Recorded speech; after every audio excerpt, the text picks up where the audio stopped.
안녕하세요. 과학 담론 미래를 말하다 이종필입니다. 4차 산업혁명 시대를 흔히 로봇의 시대라고 부릅니다. 이제 바로 우리 곁에서 로봇이 인간의 역할을 대신하는 시대가 왔는데요. 과연 인간과 로봇은 공존할 수 있을까요?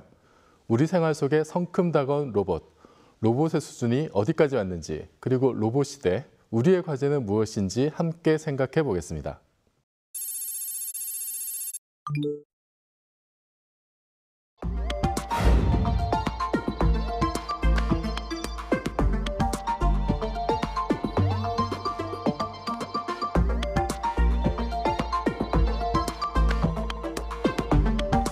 사람이 아니더라도 로봇이 될 수가 있다면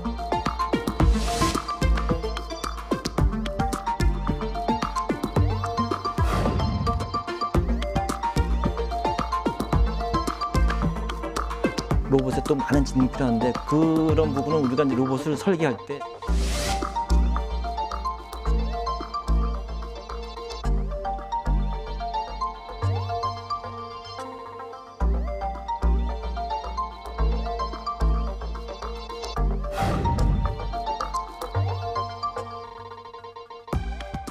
자, 오늘 함께 해주신 분들 소개해드리겠습니다. 먼저 카이스트 기계공학과 박현섭 교수님 나오셨고요. 네, 안녕하세요. 그리고 한양대 로봇공학과 한재원 교수님 나오셨습니다. 네, 안녕하세요. 네, 반갑습니다. 사실 제가 개인적으로 어릴 때부터 로봇 만화 영화를 보면서 그 과학자의 꿈을 키워왔거든요. 근데 직접 로봇을 만드시는 두 분을 만나 뵙게 돼서 개인적으로 굉장히 영광이에요. 자, 박현석 교수님께서는 그 로봇 PD를 하셨다고 제가 알고 있는데 로봇 PD가 도대체 어떤 건가요? 그 정부에서 우리나라 그 기술 발전을 위해서 R&D 지원을 하는데 그 중에서 특별히 그 로봇 분야에 R&D 과제를 기획하는 일을 주 업무로 하고 있습니다. 기획 단계부터? 예, 기획하고 네. 발굴해서 좋은 팀이 선정되면은 네. 성공할 수 있는 데까지 관리의 일부까지 참여하는 그런 민간 전문가가 되겠습니다. 아, 네, 그렇군요. 그리고 평창 올림픽에서도 로봇 지원단 감독을 하셨다고 예. 제가 그렇게 알고 있는데 이게 어떤 역할인가요? 그 당시 그 평창 올림픽의 성공을 위해서 범부처가 이제 노력을 기울였는데 그 산업부의 노력 중에 하나가 이제 로봇을 통해서 평창 올림픽 성공을 지원하자 그런 프로그램이 마련됐습니다. 그래서 우리나라에서 그 올림픽에 쓸 수 있는 뭐 어떻게 보면 국가대표 로봇이라고 할 수 있고요. 네. 그런 로봇을 선발해서 실제 그 로봇 올림픽 현장에 투입했습니다. 총 11종 85대가 투입됐습니다. 네, 생각보다 많이 들어가 있네요. 예. 네. 그 중에 가장 기억에 남는 로봇 하나 꼽으라면? 예, 뭐 겨울이니까 굉장히 추웠거든요. 네. 특히 그 평창에 뭐 영하 25도, 35도 그런 야외에 이제 마네킹 로봇이 있었는데 그 마네킹 로봇을 운영하는 요원들이 밖에서 그 추운 데서 고생한 것 때문에 가장 그 애정이 갑니다. 네, 로봇보다는 사람에게도 애정이. 아, 로봇도 사람이니까요. 네. 그렇네. 예. 네, 지금 우리 한재원 교수님도 사실 올림픽 하면은 네. 빼놓을 수 없는 분인데 네. 이번에 평창 올림픽에서 그 스키 로봇도 선보이셨죠? 네. 그 스키 로봇이라고 네. 그 선수들처럼 네. 그 진짜 슬로프에서 스키를 타는 휴머노이드 로봇, 인간처럼 네. 생긴 로봇을 만들었어요. 한 국내에서 8개 팀이 출전을 했었고 정말 스키 대회처럼 박진감 넘치는 경기를 했었죠. 이게 그 슬로프 길이는 어느 정도 됐나요? 뭐 인간처럼 길게는 못했고요. 한 100여 메타 정도 됐는데 네. 그 종목은 알파인 스키 대회전 경기였어요. 네. 그래서 대회전 경기라고 그러면 이렇게 깃발을 세워놓고 네. 빨간색, 파란색, 또 빨간색 그 깃발 사이사이를 지나가는 거잖아요. 로봇들이 그것을 다 자동으로 오토노머스하게 네. 자율주행으로 지나가게 하는 것을 했죠.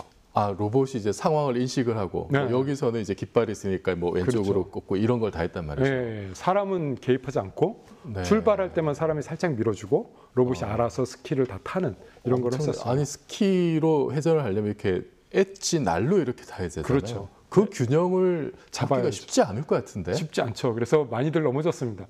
그런데 연습 동안에 정말 많이 넘어지고 성공도 많이 하고 이런 것을 보면서 로봇이 앞으로 사람처럼 되기는 상당히 더 갭이 있겠구나라고 생각은 들었지만 이번 스키 대회가 세계 최초의 시도였고 세계 최초. 예, 최초의 시도였음에도 불구하고 많은 팀들이 성공을 했거든요. 네.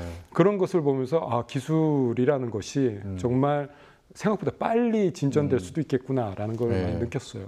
아니 그 한재영 교수님 만든 로봇 이름이 다이애나였던가요? 네, 다이애나. 네. 몇 등 하셨어요? 저희는 그 원격 조종 대회가 있었는데 네네. 그 사람들이 조종하는 대회 거기서는 2등을 해갖고 은메달을 땄고요. 자율주행 대회에서는 이제 넘어져서 4등 해갖고 메달을 못 땄습니다. 아, 아쉽네요. 그래도 정말 많은 기술적 진보를 이뤘고 그 대회를 통해서 한국 팀 8개 팀들이 정말 새로운 기술을 스스로가 찾아가는 이런 것을 봤어요. 굉장히 뿌듯하고 자랑스럽습니다. 아니 한재영 교수님은 예전에 뭐 로봇 월드컵 이런 데도 출전하지 않으셨나요? 네, 지금 인간들의 월드컵이 하고 있죠. 네네. 똑같이 로봇에게도 축구 경기가 있습니다. 로봇컵이라고 불러요. 예. 전 세계의 한 40여 개국에서 엔지니어들이 출전을 해요.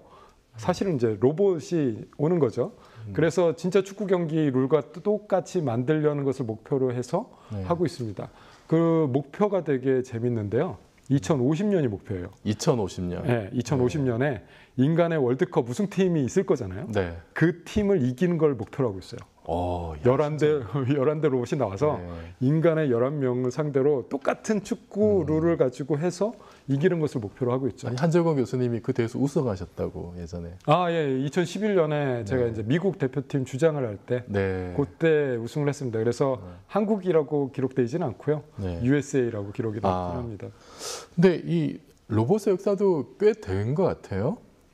현대적인 로봇의 역사는 이렇게 언제부터 이렇게 거슬러 올라갈 수 있을까요? 그 처음 그 로봇이라는 이름이 붙여질 수 있는 기계는 한 50년대에 50년대. 용접을 할 수 있는 사람 하나의 팔 형태를 가진 그런 로봇이 처음 나왔고요. 그게 이제 제조 현장에서 쭉 쓰이다가 우리가 이제 접하는 그 로봇은 한 2000년대 이후에 본격적으로 이렇게 폭발적으로 로봇이 개발된 것 같습니다. 굉장히 최근이네요. 예, 최근 기술이라 생각됩니다. 그러면은 뭐 사실 그러니까 초기에 익숙한 거는 뭐 이제 산업용으로 썼던 뭐 용접 로봇 같은 거 그런 걸로 시작했는데 지금처럼 다양한 종류의 로봇이 폭발적으로 쏟아진 거는 2000년대 이후다. 그러다 보니까 역사가 짧아요. 그래서 그러네요. 역사책에 있으신 분들이 다 생존해 계셔서요. 만나실 수가 있습니다. 그렇군요. 아니 그게 그 2000년대 들어와서 이게 폭발적으로 증가한 어떤 그런 뭐 계기가 있을까요? 일단은 그 기반 기술들이 같이 발달을 해준 것 같아요. 로봇이 우선 자율적으로 움직이기 위해서는 인공지능이 많이 필요한데 2000년대 들어오면서부터 인공지능이 많이 이제 개발이 되기 시작을 했거든요. 그것도 궤를 같이 했고 그리고 움직임에 있어서도 예전에 움직이는 그런 모터들 이런 것들이 효율성이 굉장히 좋아졌고 그 무엇보다도 2차 전지라는 게 나오기 시작을 했습니다. 리튬으로 시작하는 리튬 폴리머, 리튬 이온 뭐 이런 식의 우리 휴대폰에도 들어가 있는 그런 전지들이 발달이 돼서 굉장히 가볍고 전력량을 많이 축적할 수 있는 기계들이 생겨나기 시작을 했죠. 그러다 보니 로봇이 만들어지기에 좋은 환경들이 갖춰진 것 같아요. 그러니까 뭔가 로봇 하나만 잘 돼서 그런 것이 아니라 주변에 다른 것들이 다 같이 환경도 좋아져서 로봇 기술도 좋아지게 된 그렇군요. 로봇은 정말 융합학문이고 종합학문이라서 기반 기술이 없이는 발전할 수가 없는. 그렇게 이제 21세기 들어서 종류가 이렇게 많아졌다고 하는데 뭐 구체적으로 얼마나 다양한 로봇들이 지금 깔려 있는지 그리고 그게 지금 뭐 어떤 활동들을 하고 있는지 그리고 이 뭐 지금 이제 기술적 수준이랄까 그건 또 어느 정도인지 사실 좀 궁금해요. 우리 박현석 교수님 한번 좀 정리를 좀 해주시죠. 그 로봇 기술에 대한 정의는 미국 달파에서 한 정의가 가장 심플하게 간단하게 잘 되어 있는데요. 그것을 크게 4가지로 나누고 있습니다. 그래서 우리가 영화나 공상과학 소설에서 보는 로봇은 아직 실현이 안 돼 있고요. 제조용 로봇은 정밀하고 힘이 세고 그것은 실현되어 있습니다. 그 공장에 쓰이는 로봇은 모든 작업이 정형화되어 있거든요. 그러니까 눈을 감고도 물건을 잡을 수 있고 뭐 그런 정해진 작업만 하는데 그게 공장을 벗어나는 순간 로봇의 지능이 필요한데 아직 그 지능 수준이 안 됐습니다. 그래서 그 세 번째가 원격 제어. 그러니까 모든 지능은 사람이 담당하고 로봇은 사람의 조작에 의해서 하는 이제 그런 원격 제어가 실현화돼 있고요. 그 마지막 단계가 이제 단위 작업 자동화입니다. 그래서 예를 들어서 로봇을 보고 문을 열어라 하면 문을 열고 갈 수가 있습니다. 근데 문을 열고 나서는 또 어떤 상황을 판단해야 되고 그다음 작업을 해야 되는데 그런 판단이 안 되니까 또 다시 사람을 지시를 기다리게 됩니다. 그런 식으로 단위 작업의 자율화까지가 현재 로봇 수준이라고 할 수 있겠습니다.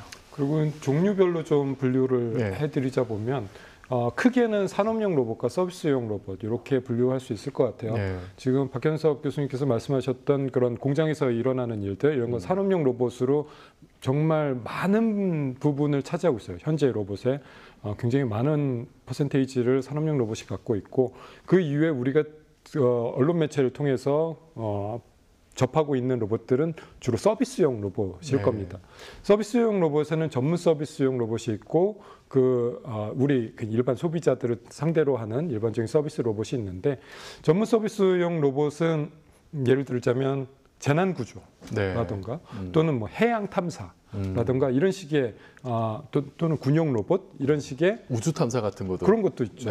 어떤 특별한 목적을 가지고 어떤 로봇이 아니면 하기 힘든 이런 것들을 개발하는 분야가 있고요.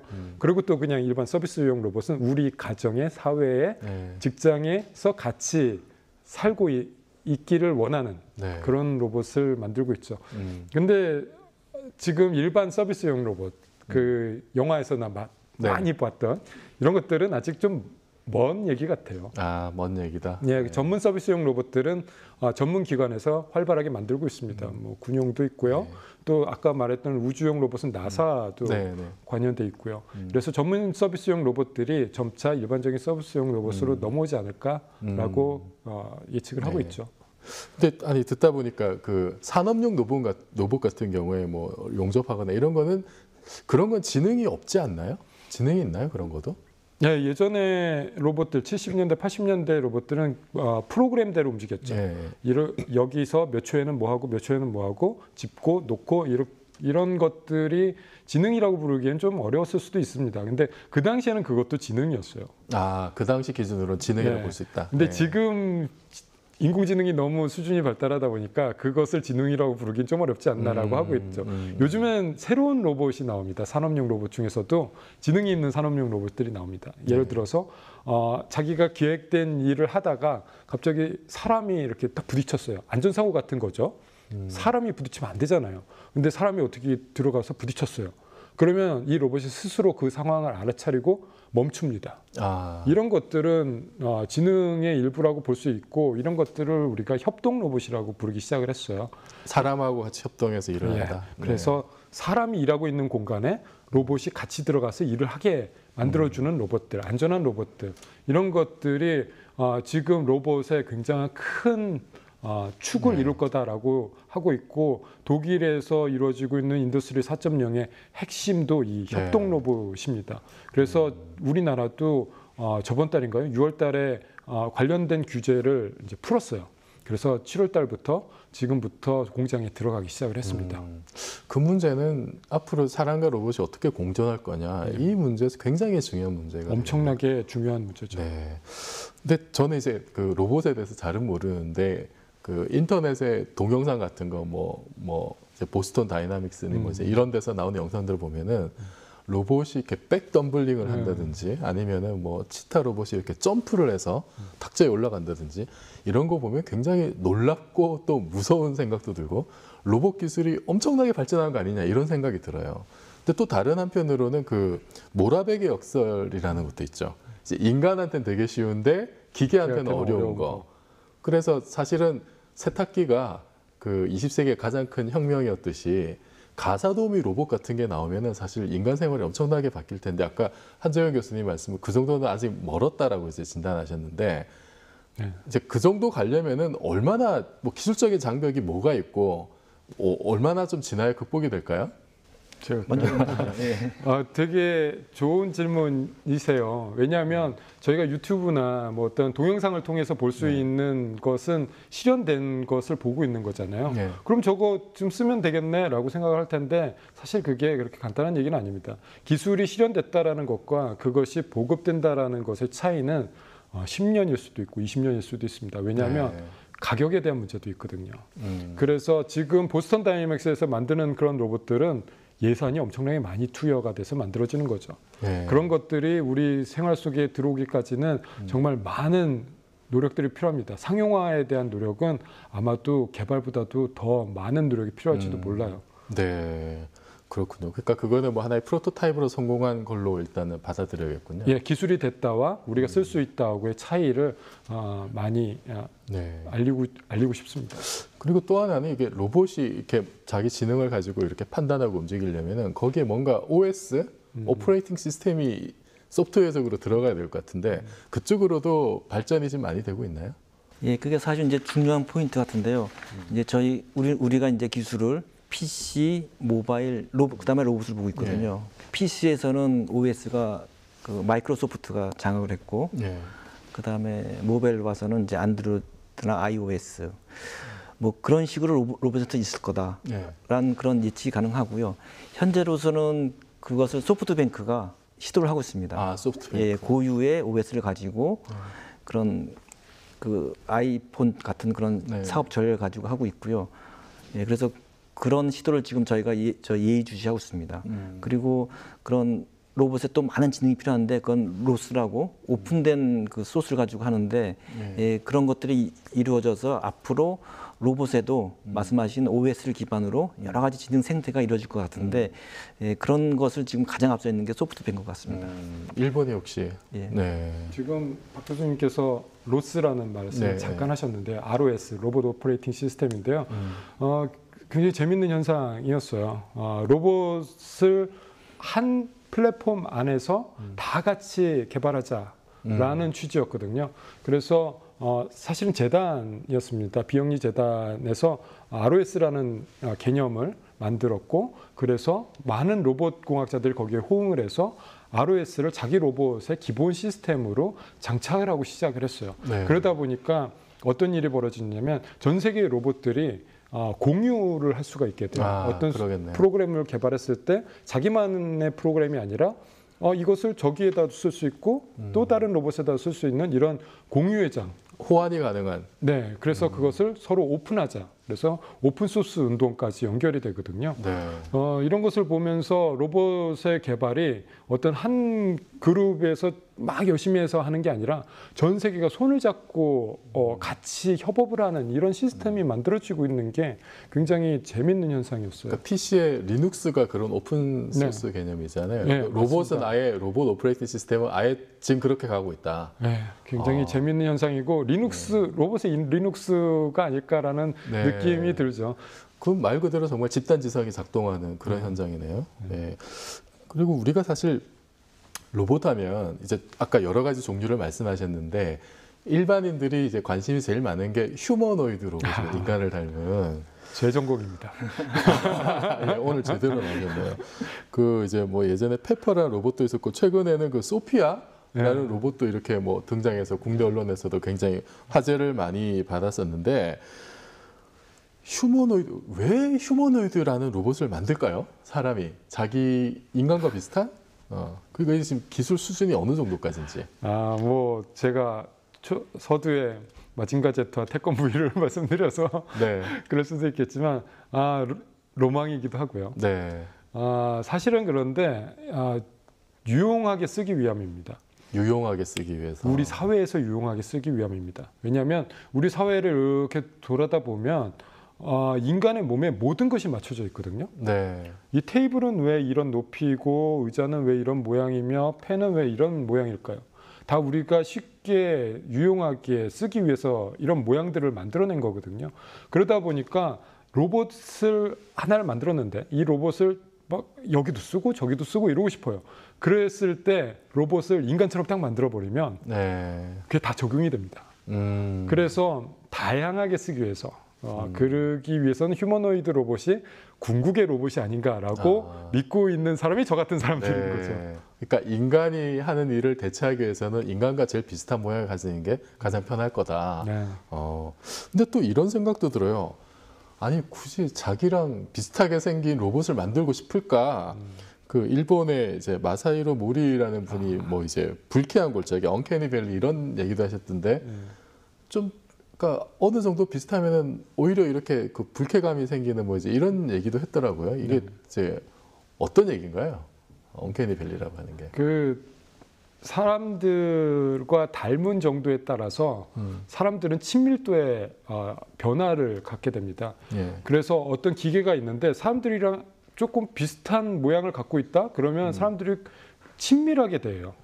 예. 친구처럼 대하고. 그런데 그것이 점점 사람과 비슷비슷해지다가 한 좀비 같이 비슷해지면은 네. 불쾌감이 엄청나게 상승합니다. 오히려 친밀도가 아니라 불쾌감이 상승하는 거죠. 그러다가 그 기준을 넘어서 사람하고 완전히 똑같이 되지면 구분이 안 될 정도로. 그러면 또 친밀도가 완전히 상승하는. 그렇죠. 구분이 안 되니까. 완전 친구 같은 느낌을 갖게 되는 이러한 현상들이 발생되는데 이런 걸 그래프로 그려다 보면 이렇게 가다 뚝 떨어지다 이렇게 가는 거. 그래서 이제 골짜기처럼 보인다라고 해서 불쾌한 골짜기다라고 얘기를 하죠. 그러니까 지금은 그 언캐니 밸리를 벗어나서 올라갈 정도는 아닌 거죠. 네, 그래서 많은 사람들이 그 골짜기에 빠지기 직전까지 비슷하게 만들려고 하는 시도를 하고 있고요. 그래서 로봇 디자이너, 로봇 디자인 이런 것들도 굉장히 중요한 앞으로의 산업 분야가 될 거다라고 생각하고 있습니다. 아니 그 박현숙 교수님은 본인과 똑같이 생긴 로봇을 만들고 싶으세요? 어떠신가요?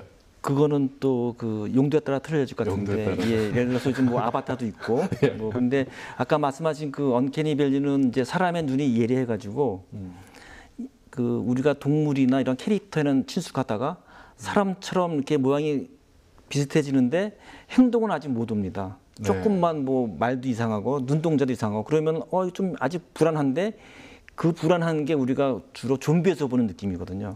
그래서 그래서 그런 부분은 우리가 이제 로봇을 설계할 때 단순한 기능 성능뿐만 아니라 감성적인 부분도 고려하겠다. 뭐 그런 것을 시사하는 내용 같습니다. 그러니까 휴머노이드 로봇은 아무래도 이제 인간하고 같이 생활해야 될 상황이 많을 테니까 그런 부분이 정말로 중요하겠네요. 네.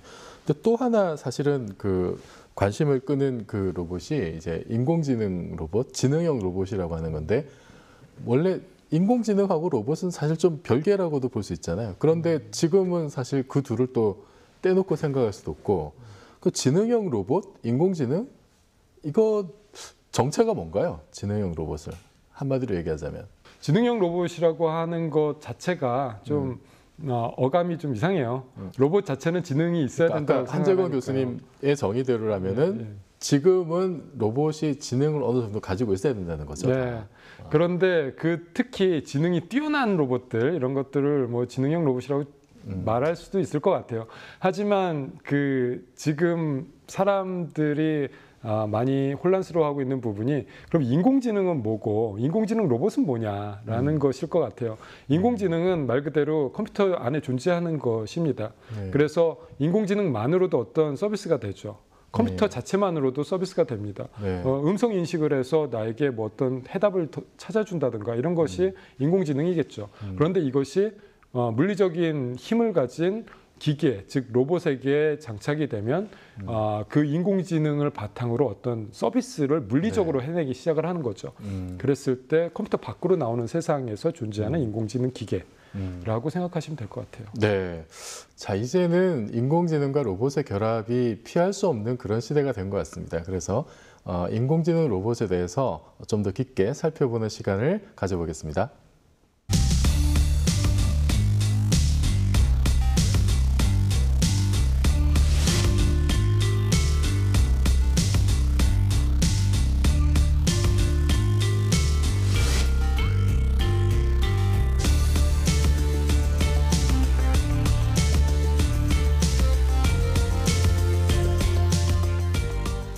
생명체로 완성되기를 바라고 있는 가이아가 내가 완성이 되면 집에 와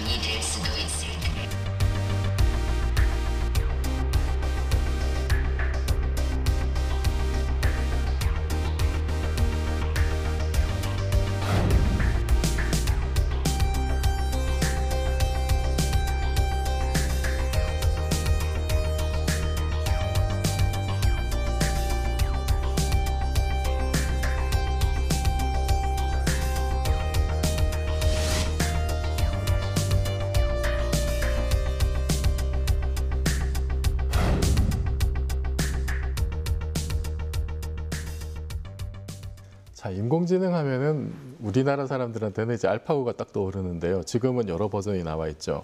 박현석 교수님, 이것도 알파고 인공지능도 사실 어떻게 보면은 뭐 로봇 일종이다, 넓게 보면 그렇게 볼 수도 있을 것 같은데 그 인공지능의 지금 그 발전 정도 여기에 대해서 어떻게 생각하세요? 예, 그 알파고를 보고 굉장히 충격적이었는데요. 그 느낀 점은 그 컴퓨터의 용량과 속도, 네. 그것이 사람을 능가하는구나. 사람은 또 제한된 수명이 있잖아요. 그러니까 사람이 바둑을 배우는 그 살아가는 동안에 배울 수 있는 수보다 네. 그거를 뭐 금방 캐치하고 사람이 그 찾지 못한 새로운 수를 개발하는 그 시간을 단축할 수 있는 그런 가능성이 굉장히 크다는 걸 생각했고요. 근데 이제 그 알파고는 사실 그냥 소프트웨어 프로그램만으로 존재하는 네, 인공지능인데, 프로그램이죠. 네, 결국은 이게 로봇하고 만나면 어떻게 될까 예. 이런 상상을 할 수밖에 없거든요. 예. 그 결합 정도가 어느 정도인가요, 지금? 지금 로봇에는 알파고에 썼던 그 딥러닝이라는 인공지능 방식을 대부분 쓰고 있습니다. 네. 그래서 로봇이 어떠한 것을 판단하려고 할 때 계속 학습을 시킵니다. 바둑 네. 기본을 보듯이 이런 것은 이렇게 해야 돼, 이런 것은 이렇게 해야 돼라고 로봇에게 계속 학습을 시키면 로봇이 어느 순간에 이제 알아듣고 네. 자기가 스스로 잘 판단해서 하기 시작하거든요. 예를 들어 볼까요? 저희 스키 로봇 만들 때도 알파고에서 썼던 딥러닝을 그대로 썼어요. 뭐를 네. 할 때 썼냐면 그 기문을 알아보는 것으로 썼어요. 네. 스키를 타려면 그 기문과 기문 사이를 지나가야 되는데 네. 기문이 어떻게 생겼는지 사람은 알지만 컴퓨터는 모르잖아요. 네. 그리고 사람이 빨간색 옷 입고 이렇게 딱 서 있으면 기문처럼 보여요, 또. 그렇군요. 그러니까 어떤 것이 기문인지를 알아보기 위해서 계속 학습을 시켜줬습니다. 이게 기문이야, 이게 기문이야. 그런 것을 한 10,000번 이상 시켜주면 네. 컴퓨터가 알아보기 시작을 합니다. 아. 그런 식으로 세상을 알아보는 도구로서 굉장히 유용하게 쓰고 네. 세상을 알아본다는 것은 로봇의 첫 번째죠. 아이들도 세상에 나와서 첫 번째 해야 될 임무가 뭐냐면 과연 엄마가 누굴까? 네. 이 그렇죠. 사람, 이 많은 사람 중에 또는 이 많은 눈에 보이는 환경 중에 어떤 것이 엄마일까거든요. 네. 그런 식으로 해서 세상을 알아가는 겁니다. 이거 볼펜이고 이거 종이고 이런 식으로 알아보는 작업을 지금 로봇들이 열심히 하고 있는 중이죠. 네. 그러니까 뭔가 주변 상황을 파악을 해야 판단을 하고 결정을 할 테니까. 그런 거죠. 그 첫 번째 단계에서 딥러닝이 이제 그 이미지를 알아보는데 굉장히 효과를 많이 봐서 그게 지금 적용되고 있다. 네. 굉장히 네, 인상적이네요. 근데 사실 이렇게 로봇에 지능이 탑재되면 결국 사람들이 우려하는 거는 이 영화 터미네이터에 나오는 것처럼 그렇죠. 그런 뭐 살상 로봇이 엄청난 두뇌를 가지고 인간을 지배하는 거 아니냐 이런 두려움을 가지거든요. 실제로 이제 뭐 일론 머스크나 이런 사람들은 또 그런 거 우려하기도 하고. 우리 박현석 교수님, 이게 현실이 될까요? 이런. 예, 그게 이제 두 가지인데요. 예. 그 인공지능이 스스로 그 지식을 창조하고 스스로 판단하고 할 수 있는 그런 단계까지 가야 되는데 네. 그건 이제 강한 인공지능인데 거기까지는 시간이 좀 많이 걸릴 것 같고요. 네. 두 번째는 그렇게 지능 있는 로봇이 나온다면 그것을 악용하는 문제가 될 것 같습니다. 네. 그래서 그 부분은 좀 심각하게 봐야 될 것 같고요. 그래서 결국에는 어떻게 사용하냐의 문제일 것 같아요. 네. 영화에서 보면 로봇이 스스로 진화해서 뭐 인간이 지구의 가장 해로운 동물이야 뭐 이러면서 네. 인간을 멸종시켜야 돼라는 결론까지 가게 되는 이런 스토리가 나오죠. 그런데 사실은 그런 인공지능이 나오기 전에 사실은 사람들이 그런 인공지능을 학습을 시켜야 돼요. 네. 학습을 시키지 않으면 인공지능이 스스로 발현되기까지는 아주 정말 먼 얘기입니다. 그런데 그런 학습 단계에서 누군가가 악용을 하고 남용을 하고 이런 것들이 더 문제가 되는 거라고 생각을 해요. 그래서 그 먼 미래보다도 가까운 미래에 우선 사람들이 어떻게 로봇을 잘 써야 되느냐에 네. 대한 얘기부터 먼저 해야 되지 않나 싶습니다. 그럼 우리 인간이 먼저 잘 살아야겠군요. 인간이 먼저 잘해야 되고 인간이 다 문제의 시작인 경우가 많습니다. 네. 로봇을 걱정하기보다는 우리 사람을 더 인간부터 먼저 걱정을 해야 되는 상황이죠. 우리가 핵 기술처럼 네, 네. 모든 기술은 양면성이 있는 것 같습니다. 그걸 유용하게 쓰느냐, 네. 악용하느냐. 아니 그래서 사실 또 로봇 하면은 이제 뭐 터미네이터는 아주 미래의 일을 하더라도 지금 당장 현안 중에 하나가 이제 전투 로봇, 킬러 로봇의 문제거든요. 그 예를 들면 이제 뭐 우리나라도 지금 전방에 배치된 이제 뭐 센트리 가드 로봇 이런 것도 킬링 로봇이라고 분류가 돼 있는 걸로 알고 있고 그 최근에는 이렇게 그 이제 카이스트에서 뭐 킬링 로봇 만들려고 기술 개발하는 거 아니냐라는 우려 때문에 이제 외국의 과학자들이 같이 공동 연구 못 하겠다 이런 성명 내기도 했었고 이 문제 어떻게 봐야 될까요? 예, 이번 그 카이스트 건은 좀 오해가 많아서 오해가 많았다. 예, 비춰진 거고 특히 우리나라가 그 DMZ 때는 그 특별한 환경이 있어서 혹시 또 그 전투 로봇을 개발하지 않느냐 그런 오해가 살 수 있는 충분한 요소가 있는 것 같습니다. 그런데 그 전투 로봇은 잘 생각해 봐야 될 게 그럼 반대로 우리가 어떠한 기술을 무기에 사용하지 않은 적이 있느냐 라고 또 질문을 해봐야 되는 거죠. 그랬을 때 그러면 이거는 로봇은 무기가 돼서는 안 돼 라고 얘기한다는 것은 어찌 보면 굉장히 순진한 얘기일 수도 있어요. 중요한 거는 무기가 돼서는 안 돼가 아니라 무기가 돼서 사람을 어떻게 살상해서는 안 돼 라는 법을 만드는 게 더 중요한 거죠. 예를 들자면 지금 날아다니는 드론들 무인 전폭기라고 하죠. 폭격을 하고 있습니다. 그렇죠, 실제로. 그런데 아무도 거기에 대해서 이의를 제기하지 않는 것 같아요. 강하게 제기하지 않아요. 네, 우려들은 나오고 있죠, 사실은. 예, 그런데 그 지점에 뭐가 있느냐면 발사 격발은 사람이 한다. 입니다. 사람을 해칠 수 있는 것은 로봇이 스스로 할 수 없다. 이 부분이 굉장히 중요한 건데요. 로봇은 어떠한 경우에 있어서라도 스스로 사람을 해쳐서는 안 된다라는 것을 지킬 수 있어야 된다라고 생각하는 것이죠. 그게 가장 우리가 지켜야 될 마지노선이고 여기는 양보하지 말아야 됩니다. 로봇이 무기가 될 수 있습니다. 하지만 그 로봇이 스스로 사람을 해쳐서는 안 된다라는 전제를 만들 수만 있다면 그걸 기술적으로 그렇게 통제가 가능한가요? 가능할 수 있다라고 보고요. 아예 처음부터 그것을 막을 수 있는 장치들을 해놔야죠. 지금 드론도요. 스스로 자기가 판단해서 폭격을 하지 못하게 돼 있어요. 네, 알겠습니다. 예, 그 로봇의 군사 목적은 좀 민감한 부분이 많은데 지금 말씀하신 그 드론 폭격 같은 경우는 그 격발을 이제 최종적으로 사람이 하더라도 본인이 현장에 있어서 진짜 상황을 보고 격발하는 거와 지금은 이제 멀리 떨어진 사무실에서 마치 게임을 하듯이 하니까 이제 인명사상에 대한 어떤 감각이 떨어지는 거죠. 그래서 사실 좀 민감한 부분이 많이 있는 것 같습니다. 윤리적인 부분이 로봇에 있어서는 아직 많이 대두되지는 않았지만 앞으로 가장 중요하게 대두돼야 될 로봇 분야다라고 생각하고 있고 결국에는 우리 모두 사회가 어떠한 컨센서스를 만드냐 이것은 이렇게 하자라고 어떻게 약속을 만드느냐 이게 중요할 거다라고 생각을 하고 있습니다.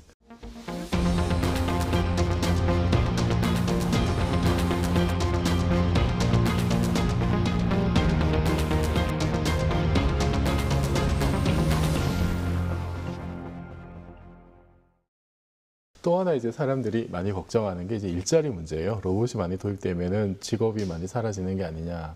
이 문제는 어떻게 해야 될까요? 굉장히 중요한 실험이라고 해야 될까요? 사회적인 실험이라고 해야 될까요? 이런 결과들이 보고되고 있는데요. 특히 독일에서 로봇을 산업 현장에서 많이 사용하고 있습니다. 특히 협동 로봇이 산업 현장에 많이 등장함에 따라서 근로자들, 공장 근로자들의 수가 줄어들고 있습니다. 그래서 많이들 우려를 했죠. 이러다가 실업률이 높아지는 거 아니냐? 고용률은 떨어지지 않을까? 그런데 반대 현상이 일어나고 있어요. 고용률은 높아지고 실업률은 떨어지고 있습니다. 독일의 산업이 지금 점점 더 좋아지고 있는데 그것에 굉장히 중요한 역할을 로봇이 하고 있습니다. 그러면 이게 왜 우리 예상과 다르게 펼쳐지고 있느냐? 여기에는 중요한 게 있는데요. 정부가 정책을 굉장히 잘 만들었습니다. 특히 실업 정책들, 그 공장에서 나온 그런 근로자들, 이 근로자분들을 어떻게 재교육을 하고 또 어떠한 직업을 만들어서 다시 주느냐. 이게 굉장히 중요한데 독일에서는 아르바이트 4.0 계획을 통해서 이것들을 잘 처리를 했죠. 그래서 직업이 이루어지는 게 아니라 바뀌어지는 현상을 보여주고 있습니다. 예전에는 공장에서 일을 했는데 지금은 다른 일을 하게 되는 거예요. 로봇을 관리를 한다든가 또는 로봇을 수리를 한다든가 또는 로봇을 가지고 어떤 계획을 짠다든가 이런 식으로 새롭게 만들어지는 직업으로 이동을 하고 있는 현상을 보고 있습니다. 즉 다시 말해서 산업이 바뀌면 직업이 없어지는 게 아니라 직업이 변하는 거라고 저는 생각을 합니다. 네. 지금 이제 말씀하신 것 중에 참 인상적인 게 이제 그 독일 같은 경우에 정책을 잘 폈다 이런 얘기를 하시는데 그 선진국의 그런 다른 사례 있으면은 좀 간단하게 소개를 해주시죠. 이제 로봇 정책과 관련해서. 예, 로봇 정책은 이제 전 세계적으로 핫 이슈가 되고 있고요. 그 미국의 같은 경우는 그 미래 로봇 사회에 그 인간과 로봇이 항상 모든 데에서 학교, 공장, 사회에서 로봇과 함께하는 그 공존 사회를 예측을 하고요. 거기에 필요한 기술을 개발하고 있습니다. 그 일본 같은 경우는 세계에서 가장 고령화된 사회이기 때문에 고령화 사회에 예상되는 그 고령 간병하는 인력 부족이라든가 또 일자리 인력 부족 이런 것에 대해서 로봇을 활용할 계획을 세우고 있고요. 유럽은 그 세계 최대의 그 로봇 R&D 예산을 갖고 있고 그 로봇에 투자하는 이유는 향후에 그 아까 그 일본과 미국과 마찬가지로 일자리 부족, 뭐 지속적인 경제 발전을 하는 최종적인 목표에 로봇이 쓰일 것이다 이런 큰 비전을 갖고 하고 있습니다. 지금 최근에 중국은 그 인건비를 바탕으로 세계 공장을 그런 전략을 가지고 그 모든 제조업을 하고 있는데 그 거기에 따라서 인건비가 같이 오르고요. 그래서 경쟁력이 떨어지게 됐습니다. 그래서 중국도 최근에는 로봇을 통해서 그 경쟁력을 다시 확보해야겠다 이런 정책을 세우고 있습니다. 그 교수님께서는 그 이제 박현석 교수님께서 이제 로봇 산업이 발달을 하면은 이제 결국 제조업이 부활할 거다 이런 말씀을 하신 거 제가 어디서 봤는데 그러면은 일자리가 줄어드는 것이 아니라 오히려 새로운 이제 일자리가 생겨나는 그 서로 이렇게 상극이 아니라 상생하는 길이 있을 수 있다는 건가요? 예, 그게 이제 두 가지로 봐야 되는데요. 그 아까 그 말씀하신 대로 그 로봇에 의한 일자리 감소가 예상되는데 그것은 우리가 이제 역사적으로 볼 때 그 마부에서 운전사로 그러니까 자동차가 그 개발될 당시의 상황하고 비슷합니다. 그 당시에 그 연구에서 마부 조합이 워낙 강해가지고 그 자동차를 거부했습니다. 그래서 그 자동차 기술자들이 독일로 가서 사실은 오늘날의 그 독일이 최고의 자동차 회사가 된 근간이 되었고요. 근데 가만히 생각해 보면 그때 마부들의 직업은 없어졌지만 그 후에 운전사라든가 뭐 도로라든가 관광, 물류 이런 새로운 산업이 생기거든요. 그래서 크게 보면은 그 당장 그 과도기에 있는 사람들은 좀 아까 말씀하신 어떤 새로운 지원이 필요하고 그래서 어떤 트랜지션 기간이 필요한 것 같습니다. 그렇지만 크게 보면은 그 로봇에 의한 그게 하나의 큰 흐름이니까 그것을 저희가 우리가 잘 대응하고 준비를 하는 게 필요할 것 같습니다. 그리고 최근에는 이 그 어떤 제조업 기업이 아니라 이제 뭐 구글이나 아니면 마이크로소프트나 이런 IT 기업들이 로봇에 막 뛰어들고 있더라고요. 그 이런 트렌드를 봤을 때 지금 이제 로봇 산업의 미래, 로봇이 바꿀 우리의 미래 어떻게 전망하십니까? 일단은 그렇게 빨리 진행되지는 않을 거라고 보고 있습니다. 왜냐하면 로봇 기술 자체가 발전하는 것과 이 로봇 기술이 우리 실생활에 쓰이게 되는 것의 갭, 시간차를 어느 정도 극복할 수 있을까를 생각을 해보면 아직은 좀 시간이 많이 있다라고 생각이 들거든요. 하지만 로봇이 우리 실생활에 들어왔을 때 그때가 언제일지는 모르지만 그때의 시점으로 상상을 하다 보면 우리 인간들은 힘들거나 귀찮거나 또는 자기가 하기 싫은 일 이런 것들을 많이 안 하게 될 가능성이 높죠. 그리고 자기 일자리도 자기가 가지고 있는 개인적인 특성을 잘 활용해서 인간만이 할 수 있는 그런 일들을 가지고 서비스를 할 가능성이 굉장히 높습니다. 그렇게 되다 보면 긍정적인 측면으로는 인간들은 좀 더 인간다운 일들을 하게 되는 그런 현상이 보일 수가 있죠. 이것들은 굉장히 좋은 베스트 시나리오로 쓴 거고요. 하지만 이런 베스트 시나리오로 가기 위한 목적과 방향을 설정한다면 그거는 달성할 수 있는 미래다라고 저는 생각을 하고 있습니다. 최근에 그 글로벌 IT 기업에서 이제 로봇을 하는데 대표적인 예가 이제 아마존이 되겠습니다. 아마존이 그 세계적인 유통회사가 되기 위해서 경쟁력 중에 하나가 물류를 보고 있고요. 그 물류 이제 창고를 보면은 직원이 출근해서 한 8시간 동안 일할 때 1,000개 이상의 물건을 가져와야 되고요. 그리고 그때 돌아다니는 거리가 한 20km가 됩니다. 그러니까 아주 사람이 하기엔 굉장히 힘든 작업이죠. 그래서 이런 것을 로봇을 통해서 대체한다면은 아마존이 그 유통의 어떤 경쟁력을 확보할 것이라 생각하고 아마존 이 로봇 기업을 인수했습니다. 그래서 유통회사가 그 로봇을 직접 하는 그런 사례가 됐고요. 그래서 이제 지금까지는 로봇을 로봇 기업에서 관점에서 봤는데 그게 아니라 각 전 산업 분야에서 네. 자기 경쟁 요소 중에 로봇을 도입해서 경쟁력을 올 수 있느냐 하는 부분을 찾고 그게 이제 하나 대표적인 예가 아마존이 될 것 같고요. 두 번째 그 소프트뱅크는 나름대로 손정희 회장이 큰 비전을 갖고 있는 것 같습니다. 그래서 아까 말씀드린 대로 그 로봇의 OS나 또 로봇을 통한 사람과의 어떤 그 교류를 통해서 지금까지는 우리 그 인공지능을 위한 모든 데이터가 인터넷상에 있는 사진이나 동영상에 제한됐는데 앞으로 그게 좀 더 쓰이기 위해서는 사람에 관한 데이터를 얻어야 되는데 그것이 가장 좋은 수단이 로봇입니다. 네. 그래서 소프트뱅크는 그 향후에 새로운 그 기술의 OS, 로봇 OS를 확보하고 또 로봇을 통해서 사람과 많은 교감을 통한 정보를 획득함으로써 그것을 가지고 새로운 사업을 꿈꾸는 것 같습니다. 네, 그렇군요. 그 제가 알기로 이제 한재원 교수님께서는 제나 로봇에 네. 관심도 많으시고 그쪽으로 이제 전문적으로 만드시는 걸로 알고 있는데 궁극적으로 나는 이 로봇을 세상에 남기고 싶다 이런 게 있을까요? 하나가 있습니다. 하나가 있습니까? 네. 네. 친구가 되는 로봇 하나 만들고 싶어요. 친구가 되는 로봇. 누구나 네. 베스트 프렌드가 있을 거예요. 없을 수도 있겠지만 있고 싶죠. 나의 모든 것을 다 알고 있기도 하고 내 감정을 잘 이해하고 나에게 위로와 그리고 그 축복이 될 수 있는 그러한 존재. 이런 게 사람이면 좋고요. 그리고 사람이 아니더라도 로봇이 될 수가 있다면 그것도 좋고. 그래서 나의 반려견 같은 네. 반려 로봇 이런 존재가 있으면 얼마나 좋을까.